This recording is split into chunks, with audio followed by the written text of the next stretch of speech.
ഹാഷ്മി, ഞാനിപ്പോൾ നിൽക്കുന്നത് ഈ അസറുദ്ദീൻ്റെ വീട്ടിലാണ്. പ്രത്യേകിച്ച് ഞങ്ങൾക്ക് കാസർഗോഡ് ഇന്ന് വലിയ ആഘോഷം. ഒപ്പം തളങ്കരയിലെ അസറുദ്ദീൻ്റെ വീട്ടിലാണ്. അസറുദ്ദീൻ്റെ മൂത്ത സഹോദരൻ നമുക്കിപ്പോൾ ചേരുകയാണ്. നമ്മൾ പ്രതീക്ഷ പോലെ സംഭവിച്ചു. അതെ, തീർച്ചയായിട്ടും വളരെയധികം സന്തോഷമുണ്ട്. ഇപ്പോൾ ലീഡ് കിട്ടി, വീണ്ടും രണ്ടാമത് ബാറ്റിംഗ് തുടങ്ങി. കേരളം ചരിത്ര ഫൈനലിൽ ഏറ്റവും അരികത്ത് കഴിഞ്ഞിരിക്കുകയാണ്. കേരളത്തിലെല്ലാവരുടെയും പ്രാർത്ഥന, അതുപോലെ തന്നെ കേരള ടീമിൻ്റെ ഒത്തൊരുമ.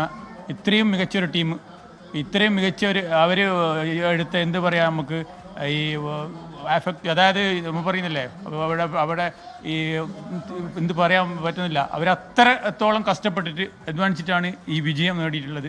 വളരെയധികം സന്തോഷമുണ്ട്. അസറുദ്ദീൻ, സൽമാൻ, നിതീഷ്, അതായത് മൊത്തം ടീം മൊത്തം ജലജടക്കം പെർഫോം ചെയ്തത് ഏറ്റവും മികച്ച പെർഫോമാണ്. ഇതിൽ വളരെയധികം സന്തോഷമുണ്ട്. കുറേ ആൾക്കാരുടെ പ്രാർത്ഥനയുണ്ട്, കുറേ ആൾക്കാരുടെ സപ്പോർട്ടുണ്ട്.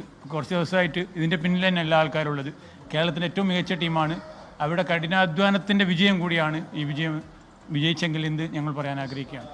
ഹാഷ്മി, സെഞ്ചുറിക്ക് ശേഷം ഞാൻ ഈ വീട്ടിൽ വന്നിരുന്നു. അപ്പോൾ ഈ സഹോദരന്മാരൊക്കെ സംസാരിച്ചിരുന്നു. അവരൊക്കെ വലിയ പ്രതീക്ഷയിലും വലിയ ആവേശത്തിലുമായിരുന്നു. അസറുദ്ദീൻ ഇത്തവണ കപ്പ് കൊണ്ട് ഇങ്ങോട്ട് വരൂ എന്നൊരു പ്രതീക്ഷ നമ്മളോട് പങ്കുവെക്കുകയും ചെയ്തു. അന്ന് നമ്മൾ പറഞ്ഞ പോലെ തന്നെ കാര്യങ്ങൾ സംഭവിച്ചു. തീർച്ചയായും നമ്മൾ പറഞ്ഞിരുന്നു സെഞ്ചുറി അടിച്ചതിൽ സന്തോഷമുണ്ട്. പക്ഷേ ടീമും കൂടി വിജയിച്ച് അത് ഫൈനലിലേക്ക് എത്തുമ്പോഴാണ് അത് പൂർണ്ണതയിലേക്ക് എത്തുക. ഇപ്പോൾ ഏകദേശം 90% എത്തിക്കഴിഞ്ഞിട്ടുണ്ട്. ഇന്നൊരു ദിവസം കളി ബാക്കിയുണ്ട്. എന്നാലും അത് വളരെയധികം കോൺഫിഡൻ്റ് ആണ്. തീർച്ചയായിട്ടും ഫൈനലിലെത്തും, കപ്പ് അടിക്കും തന്നെയാണ് വിശ്വാസം.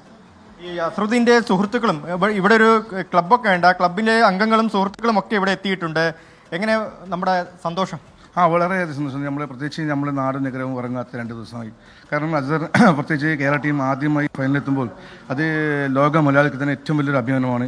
പ്രത്യേകിച്ച് നമ്മുടെ കാസർഗോഡ് ജില്ലയിൽ, പ്രത്യേകിച്ച് ഞങ്ങളുടെ നാട് തളങ്കരയ്ക്ക് ഏറ്റവും വലിയൊരു അഭിമാനമാണ് അസറിൻ്റെ 177 സ്കോറും. അതുപരി ഞങ്ങൾ നല്ല രീതിയിൽ തന്നെ ഇന്നലെ രാത്രി മുതൽ ആരും ഉറങ്ങാതെയാണ് ഈ കളിയെക്കുറിച്ച് സംസാരിച്ചത്. ഏകദേശം രാത്രി 3 മണി 4 മണി വരെ ആൾക്കാർ ക്ലബിൻ്റെ പ്രശ്നത്തിൽ ഇരുന്നു കൊണ്ട് നാളെ എന്താകും എന്ന ചിന്താഗതിയിലായിരുന്നു. പക്ഷേ സംഭവിച്ചു, കേരളം ഫൈനലെത്തി. തീർച്ചയായും വളരെയധികം സന്തോഷമുണ്ട്.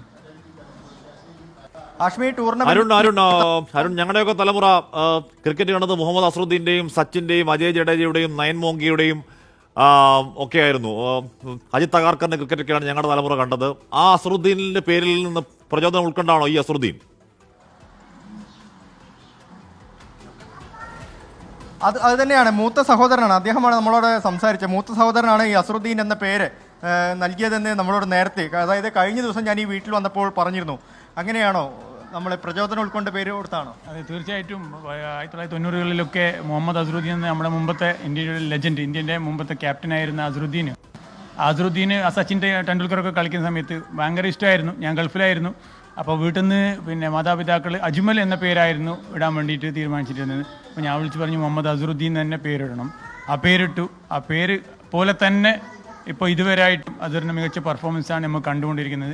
നിങ്ങൾക്കറിയാം, മുസ്താഖ് അലിയിൽ 37 ബോളിൽ സെഞ്ചുറി അടിച്ചു. അതിനുശേഷം ഈ സീസണിൽ മൊത്തം അസറുദ്ദീനും സൽമാനും അടക്കം നിതീഷും എല്ലാവരും ഭയങ്കര ഫോമിലായിരുന്നു. ഒരു ടീമിൻ്റെ ഒറ്റക്കെട്ടുള്ള ഒരു വിജയമാണ്. നമുക്ക് അധികം സന്തോഷമുണ്ട്. അസറിൻ്റെ പ്രത്യേകിച്ചിട്ട് പെർഫോമൻസ് വളരെയധികം സന്തോഷമുണ്ട്.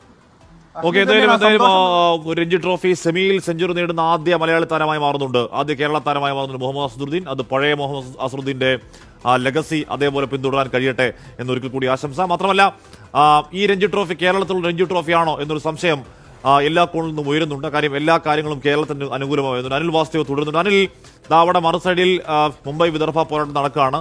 അവിടെ ഇക്കാലം അത്രയും ഈ കപ്പ് കുത്തകയെ വെച്ചിരുന്ന മുംബൈ തോറ്റുകൊണ്ടിരിക്കുന്നു. വിദർഭ കയറാൻ പോകുന്നു. അങ്ങനെയാണെങ്കിൽ കപ്പ് കേരളത്തിലേക്കാണോ? തീർച്ചയായിട്ടും വലിയ പ്രതീക്ഷ വെക്കുകയാണ്. കാരണം മുംബൈ എന്ന് പറയുന്നത്, Mumbai is equal to Ranji trophy എന്ന് പറയേണ്ടിയിരിക്കുന്നു. 42 തവണയാണ് മുംബൈ ഈ കിരീടം നേടിയിട്ടുള്ളത്. നിലവിലെ ചാമ്പ്യന്മാരാണ്. പ്രത്യേകിച്ച് ആ ടീമിൽ അജിൻകെ രഹാനെ, സൂര്യകുമാർ യാദവ്, ശിവൻ ദുബെ തുടങ്ങിയ ഷർദുൽ താക്കാർ തുടങ്ങിയ ഒരു മിനി ഇന്ത്യൻ ടീം തന്നെയാണ് മുംബൈ ടീമിന് വേണ്ടി കളിക്കുന്നത്. രോഹിത് ശർമ്മ കഴിഞ്ഞ മത്സരത്തിൽ അവർക്കായി കളിക്കുകയും ചെയ്തിരുന്നു. അതിന് മുന്നത്തെ മത്സരത്തിൽ കളിക്കുകയും ചെയ്തിരുന്നു. അങ്ങനെ എല്ലാ കാലത്തും ഒരു ഗംഭീര ടീമാണ് മുംബൈ. പക്ഷേ ആ മുംബൈയെ വിറപ്പിക്കുന്ന വിദർഭയാണ് കണ്ടത്. ആദ്യ ഇന്നിംഗ്സിൽ അവർ ലീഡ് നേടി. ഇപ്പോൾ 4 വിക്കറ്റ് ശേഷിക്ക് 260 മുകളിൽ റൺസാണ് മുംബൈക്ക് വേണ്ടത്. അപ്പോൾ വിദർഭയുടെ വഴിക്കാണ് കാര്യങ്ങളെന്ന ആ വശത്ത് പറയേണ്ടിയിരിക്കുന്നു. അതിൻ്റെ അപ്പുറം അതൊക്കെ മാറ്റിവെച്ചാൽ നമുക്ക് ഏറ്റവും സന്തോഷം നൽകുന്നത് കേരളത്തിൻ്റെ ചരിത്ര ഫൈനലിലേക്കുള്ള പ്രവേശനം കാത്തിരിക്കുകയാണ് കേരളം. 2 റൺസിൻ്റെ നിർണായക ലീഡ് നേടിയ കേരളം ഇപ്പോൾ 2ാം ഇന്നിംഗ്സിൽ ബാറ്റ് ചെയ്യുന്നുണ്ട്. അക്ഷയ് ചന്ദ്രനും രോഹൻ കുന്നുമലുമാണ് ഇപ്പോൾ കേരളത്തിനായി ക്രീസിലുള്ളത്.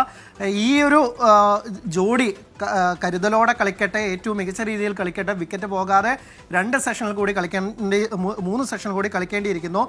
12 മണിവരെയാണ് ആദ്യ സെഷൻ. അതിനുശേഷം ലഞ്ചിന് ശേഷം 2 സെഷൻ കൂടിയുണ്ട്. ആ 2 സെഷനിൽ കൂടി നിൽക്കേണ്ടിയിരുന്നു. പ്രത്യേക